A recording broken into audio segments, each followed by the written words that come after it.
front page go na we gina food no so no ahye ne short na tibi usa na ne ma esugu wo wa fra ne ntoma so still ne ma gu animu wo abusua Auntie Bee atro no mutuo na Auntie Bee say mo hyehyɛ ho na wo de asie sa na abusua Auntie Bee say na wono so na Asamoah Gyan ye je captain band no efri ne nsam because ada wake up aye bo Asamoah Gyan ekobo penalty ame qualify Auntie Bee say ada na nadwo the way we see far no abusua or fan style baby. That's a more jam now, another dream in Auntie Bee, Auntie Bee, Auntie Bee, Auntie Bee, and after a couple of penalties, and the bar say boom, and I feel the one over the bar. I was Auntie Bee say, as a one jam Bema, send the cracker penny. Or so on or Bema beer or Ghana, Nick Santo free muno. Bob Santo, the member crazy. Now call an idea. We hear it as a more jail and worry no. Auntie Bee to room too. I was what's my boy? Young go tell some Auntie Biaka. Drop it. I'm saying a friend about once, minim dear, but and some shit sumase and a piano. Jago Auntie Bee no masem. Na yamra, na better than pine and can be Auntie Bee. Open got to say, Asamoah Gyan. Hey, Bray, why renew ma? I didn't now pay Asamoah Gyan. Dear now pay one. You didn't tell me penasem. Na me don wo makuma mu kai kra makuma ma ye mi kiki. Hey. I me don pa. I bet me then I replace Santo. Oh, me me deny bibi. Hey! That is girl show dia senda. Ba ko na no. Wo hwa na nimu ho na front page ho na. Na wo gina food no so no ahye ne short na. Tibi usa na ne ma esugu wo. Wa fra ne ntoma so still ne ma gu animu wo. So we dey we kakra bi mpo. We ne keto bi mpo no. Na mote. Na afei ene ye be drop na kase e da kire mo. Auntie Bee see the whole Ghana. Asamoah Gyan kwate so pa. Ne be ma mo odu because who Asamoah Gyan ejina park so a. Na Asamoah Gyan ehye ne jesia. Wa sub boxer so pa so no. Utu Asamoah Gyan kura load. Na Auntie Bee na sugar mami. Na wo di sugar mami sem. Ebe say Asamoah Gyan career because say wo si ba bia soso. Wo ti soso. Wo ba bia soso. Na wo esi a wo de condemn Asamoah Gyan. I won pem. Na Auntie Bee mebusa wo mesrew. Ese de wanga so na wo se mema pa na. Auntie Bee ese de wanga sa te Ghana. And I was this young boy snippet. It's a well, what's the pass, as Asamoah Gyan. And I do no so. Bra Samoa, me I don't find my catcher. Auntie Bee say what the pa. Also tell you more too. Because I say, hey, Nancy Bama me front to ma. Emma or bad to me, I know. The quality, a unique cassia. Auntie Bee, I didn't ever see. Auntie Bee, Asamoah Gyan and see, I know that rules of Asamoah Gyan and say, as on the tremper. And now so who's a cigar honor. Sikata ono be opa bia ya demeboa sika ono ntina esi a odo na esi Asamoah Gyan so se Asamoah Gyan na ope no wakoma mu na Auntie Bee o maame panimo te se etimi ka se wote Asamoah Gyan di ne kura no ohwan yo yi ana wa wi Asamoah Gyan ache am say ya ade ekoso pa ya ade am say ekoso e wo na Asamoah Gyan entem because ka wote me ka sa asemo yi ebusua asemo ni me fa na tra keke me catch no man for the try because send the assembly to pay free Auntie Bee anum aba abonte say already Asamoah Gyan Bema hu edene ne Bema mo ne Bema so because bat me ga say Bema we die ne Bema so dia na se waso ahwe in terms of Auntie Bee so agu so awo so hwe no and na say aho de am say e de obi wo mu unso oba de wutwi ne yie pa on oda so la hu mate a no to ye nyom me da nyame ase ate adonko da me mpa so o say ye nyame pe na menye me da nyame ase obolo obo da me mpa so o say ye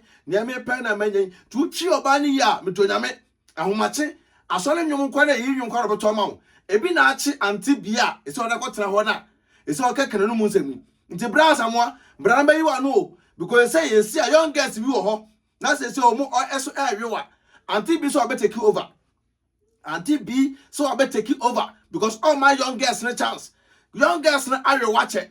You say, oh no, no, because I say, a do say, oh, sakra, dear, they were, what done so, upu, pa, upon dogia, with the see a cost about for as a more good, a cancer kung fu, and that time talk our demo.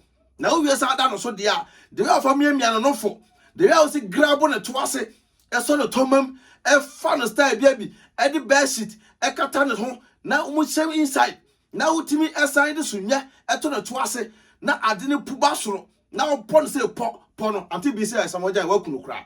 Auntie Bee says Asamoah so I man is kakrana Tebusha and some Auntie Bee that top on tenno into me adwenepahe de my sense ase awie I Asamoah Gyan or the bar no me no meka no kwatro Auntie Bee onya obaafo wanyini pa so no ho ofe sa Asamoah Gyan wi Auntie Bee a enya wanwa anagusa meboa nta Auntie Bee still na Asamoah Gyan no obeguso di no to ya be ma bi na wa adwene sa kwasa Auntie Bee pa me so twesan men go forward because Auntie Bee one penny mount Asamoah is able to dwano no Auntie Bee says on young boys and a chile when you near men man him when you now was kakra men ma because ne kru Santo free mu na ne kru Santo young man and na Santo timi ni ye pa Santo kwa ne de nya ade fa basa ko fa akokra na akokra ba gina no because no no say odu ne panyin fie so here young guy ama young guy na de atwi style bia bi Auntie Bee say de oni Asamoah Gyan and atwi street oni Asamoah Gyan and e ko banko a ti ma me panyine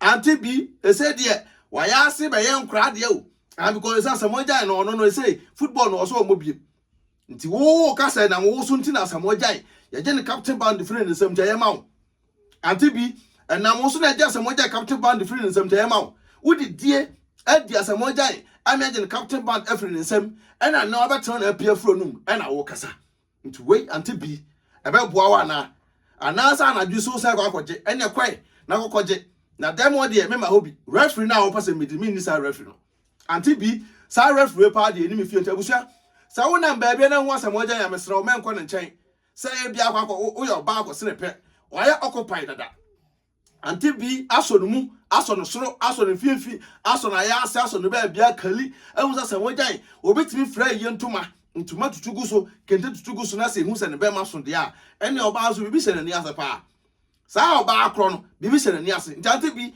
ekwan afa aso a hu sa Asamoah Gyan se nika ne be ma mu odu ofra ntuma ne be ma mu odu Auntie Bee obesa be kira ase obesa ba bonten me adwenepahe se me mu aba bonten be kira ase maka kira because ultimate go Asamoah Gyan ni ase wa abra Asamoah Gyan onya ohwe e me ka se ne be ma so ko be ma oba na be ka oba de a nka mo de to oka se be ma na ba bonten be ka se oba we so oba we akono de mo bo musuo ba wo so oka de e mo de Auntie Bee to a oka de Auntie Bee bra na be kira ase hefa na ultimi adwendwene wutirim se nye dem na mkosi ya hefa pa na ultimi yes Auntie busua edini adwenepahe ni aka enkratam kinkon aka fufoken aka bema ya fa na yire no nya de enye fom aka mutua na omotia Mr No Pressure obaso me kanfo tap send da ma mesra use app no what so first time use app na promo code abehia adwenepahe ne no abagum bonya discount kama na me say kanfo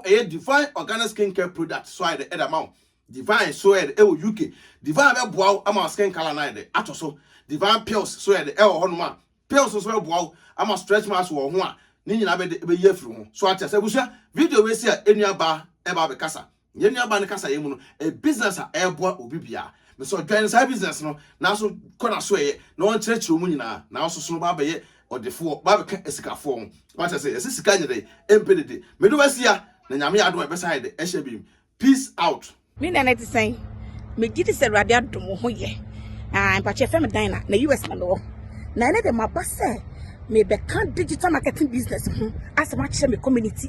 The side business here or anything you need to be successful you to say running on a global base. Yes, if you are seeing a be won't be. Now our own need to are doing very well. Me my massive results about this business. And don't see and I'm saying no me extending my wings. Now me you know or change. How why you willing somebody baby to change their situation? This business can help them as it has changed my life.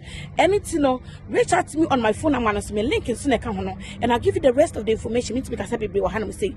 Now professionally me nurse and this is all that I do. Me fear extra me yesterday more full time. Obi a room my mentor and a coach. Me a coach and that's also a mentor womb. And see when the problem cry me wow.